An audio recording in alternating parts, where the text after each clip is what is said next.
Queridos irmãos, queridas irmãs, então, a Gênesis capítulo, não, esse vídeo é o número 406. Agora já vem aqui o desengonçado, né? Nunca vi desse jeito. Quando é Cássio, quando é Fernando, quando é Vó Leontina, é uma organização. Marcílio, então, nem se fala. Agora, quando é Luiz Antônio, é o desengonçado. É o zero à esquerda. Então, 406, a Gênesis capítulo 18, são chegados os tempos. E o tema é sinais dos tempos. Sinais dos tempos. A questão de número 1, Kardec diz assim, ó. Vou enrolar menos agora. Kardec diz assim: são chegados os tempos. Dizem-nos de todas as partes. Engraçado que constantemente ouvimos pessoas dizer isso, né? Constantemente, eu principalmente, constantemente ouço isso.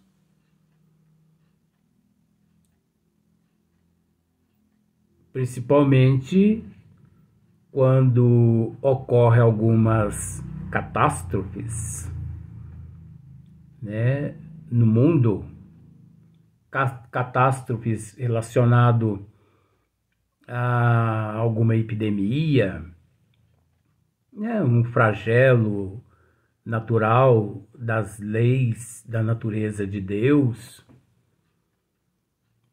Constantemente ouço as pessoas, né, a dizer isso.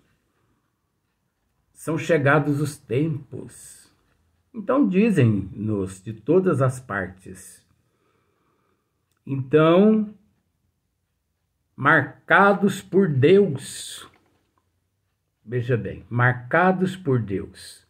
São chegados os tempos, dizem-nos de todas as partes, marcados por Deus.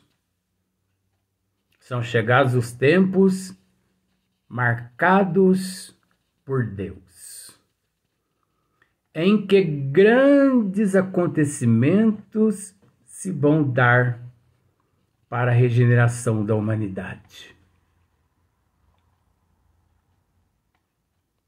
Então, constantemente, também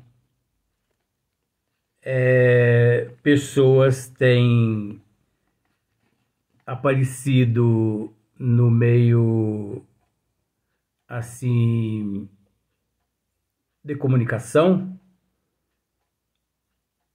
com essas previsões deles sem fundamento nenhum.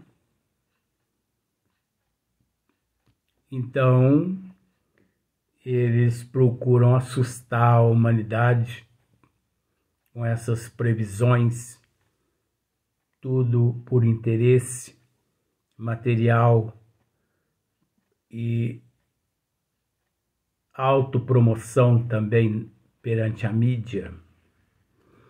Então, são chegados os tempos, dizem-nos de todas as partes, marcados por Deus, em que grandes acontecimentos se vão dar para a regeneração da humanidade. Será que tem fundamento isso? Grandes acontecimentos se vão dar para a regeneração da humanidade. Em que sentido se deve entender essas palavras proféticas? Kardec está interrogando agora. Em que sentido se deve entender essas palavras proféticas? Para os incrédulos, nenhuma importância tem. Para os incrédulos, nenhuma importância tem essas previsões. Aos seus olhos, né? Nada mais exprimem que uma crença pueril, sem fundamento. Para a maioria dos crentes, elas apresentam qualquer coisa de místico e de sobrenatural, parecendo-lhes prenunciadoras da subversão das leis da natureza. São igualmente errôneas, ó Kardec dizendo aqui, ó. São igualmente errôneas ambas essas interpretações. Tanto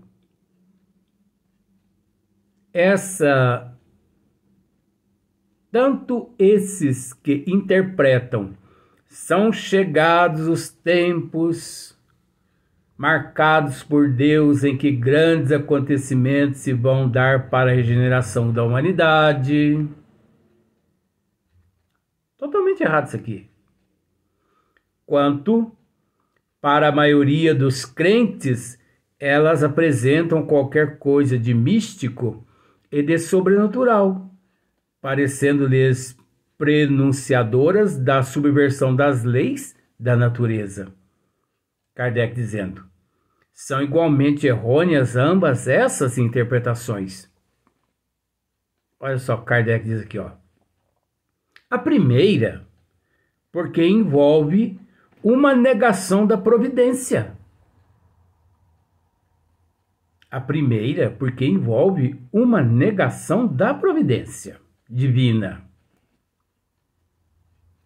A segunda, porque tais palavras não anunciam a perturbação das leis da natureza, mas o cumprimento dessas leis é o contrário.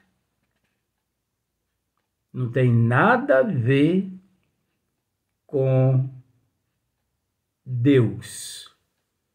É um processo natural.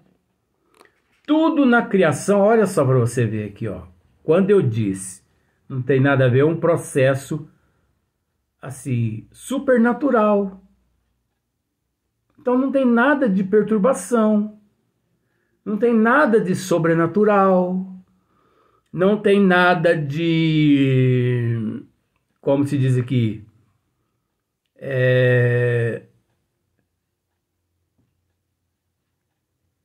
de grandes acontecimentos que se vão dar para a regeneração da humanidade. É um processo natural na evolução. Olha aqui, tudo na criação é harmonia. Tudo na criação é harmonia. Por mais que aqui nós nos encontramos na condição de transgressores, mas nós temos que entender que nós, que de fato transgredimos as leis, e não as leis que são transgressoras.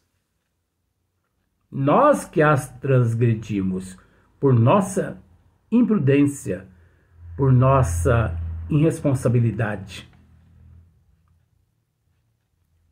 Porque nós que infringimos as leis.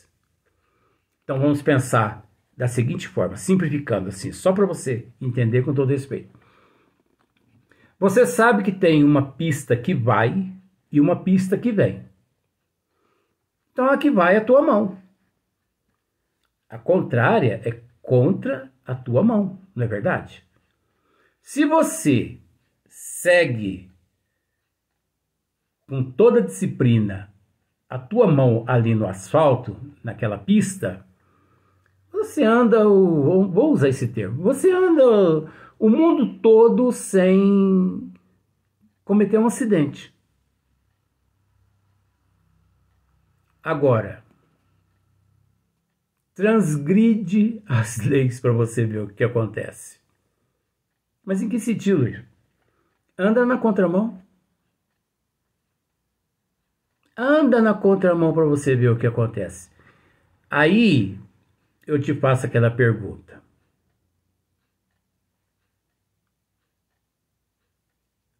As leis que foram criadas erradas ou você que transgrediu as leis? Porque nós não podemos nos esquecer que a lei de trânsito é lei, é disciplina, é prudência, é bom senso, é respeito um pelo outro. Então, nós que transgredimos a lei do trânsito e não o trânsito que foi as leis criadas errôneas, já nasceu errônea. De forma nenhuma. Agora, cada caso é um caso e a gente tem que analisar bastante, né? Porque nem todos os países são iguais, né? Por exemplo, na Índia mesmo, a gente não sabe o que é direito, nem esquerda, nem direito. Mas eles conseguem lá na Índia,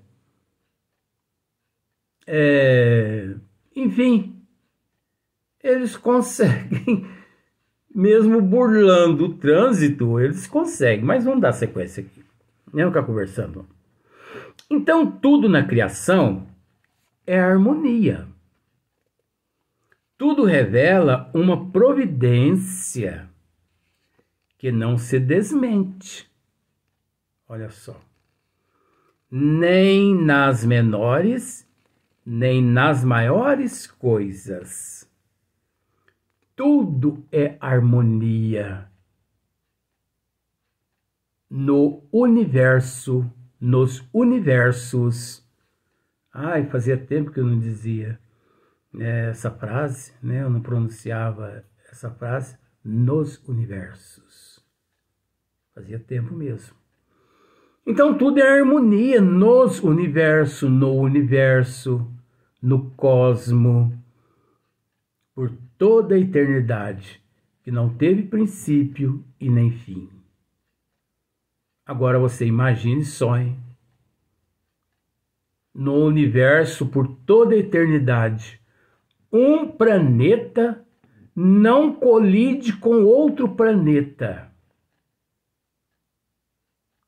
Aí você pode me dizer assim, opa, Luiz, a astronomia prova o contrário que você está dizendo aí. Vejamos agora. Eu gosto dessas questões porque aí mexe onde eu entendo um pouquinho também. Nada acontece por acaso. Pode ter certeza de uma coisa, que nada acontece por acaso. Se um planeta, se os astrônomos, né, se a astronomia aqui na Terra já conseguiram detectar colisões, né, colisão de planeta com planeta, estrela com estrela, galáxia com galáxia, porque isso ocorre sim, né? A gente tem que saber separar uma coisa da outra, porque isso é um estudo. Ocorre sim colisão de planeta com planeta, estrela com estrela, galáxia com galáxia, nebulosa com nebulosas. Só que nós temos que entender que o fato desse acontecimento não é por um acaso. Tudo obedece os desígnios das leis divinas. Aí você pode me dizer assim, bom, mas então nem tudo é harmonia no universo, como está Kardec dizendo. Tudo na criação é harmonia. Tudo revela uma providência que não se desmente. Tá vendo só? Tudo é harmonia. Agora, quem somos nós? Aí já é quem. Não é que somos nós. Quem somos nós? Porque aí, esse quem nos traz para o presente. e no presente tenho conhecimento que sou eu? Não. Então eu não tenho capacidade e moral para avaliar os desígnios de Deus. Que sou eu? Tenho conhecimento que sou eu? Tenho. Eu tenho conhecimento que sou eu. Então, se eu tenho esse conhecimento, obviamente, sei que condição nenhuma possuo também para avaliar os desígnios das leis divinas. De forma que tudo obedece os desígnios das leis de Deus. Nada ocorre, nada acontece por acaso. Então, tudo é harmonia, tudo é disciplina, tudo é respeito. Então, olha só, temos, pois, que afastar desde logo toda a ideia de capricho, por inconciliável com a sabedoria divina.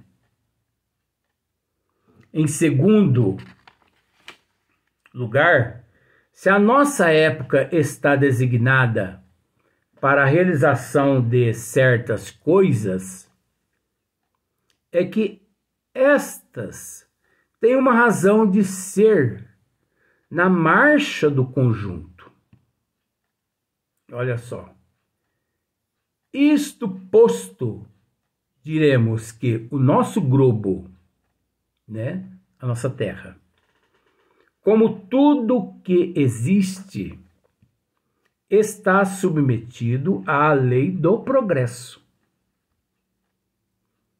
Ele progride.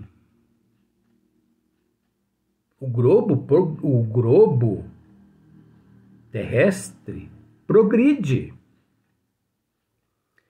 Fisicamente, pela transformação dos elementos que o compõem, e moralmente, pela depuração dos espíritos encarnados e desencarnados. Olha a transformação do grupo que o povoam. Ambos esses progressos se realizam paralelamente. Porquanto o melhoramento da habitação guarda relação com o do habitante. Olha que maravilha. Porquanto o melhoramento, né, da habitação guarda relação com o do habitante. Isso é muito profundo que Kardec acabou de dizer aqui agora. O que ele relata aqui é muito profundo. Porquanto o melhoramento da habitação guarda relação com o do habitante. Então, nada acontece por acaso. Todo mundo tem o que tem que ter, de acordo com o teu merecimento. Você observa o pássaro, o ninho do pássaro, aquele ninhozinho dele. Tem ninhos que são assim tão frágeis que a gente pensa assim, nossa, mas essa fragilidade toda desse ninho vai cair os ovinhos no chão, vai quebrar tudo. E é interessante, né? O passarinho choca ali os ovinhos, cria os filhotinhos ali e eles vão embora. No outro ano eles voltam ali novamente. Uma meia dúzia de gravetinho, vamos dizer assim. E tá ali novamente os ovinhos e o bichinho chocando de novo. a casa que você tem. A casa que você tem é um patrimônio que milênios e milênios você vem trabalhando tijolo por tijolo, tijolo por tijolo, para que nesta existência você pudesse arquitetar esse projeto todo e ter a residência que você tem.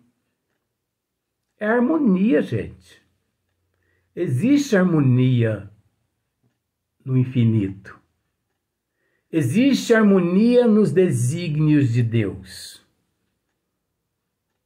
Agora, infringe as leis para ver o que acontece. As paredes caem. Tenta construir uma casa antes da programação divina, antes de você ter conquistado esta casa em vidas passadas, através dos teus esforços. Tenta. Pois eu vou tentar te explicar uma coisa.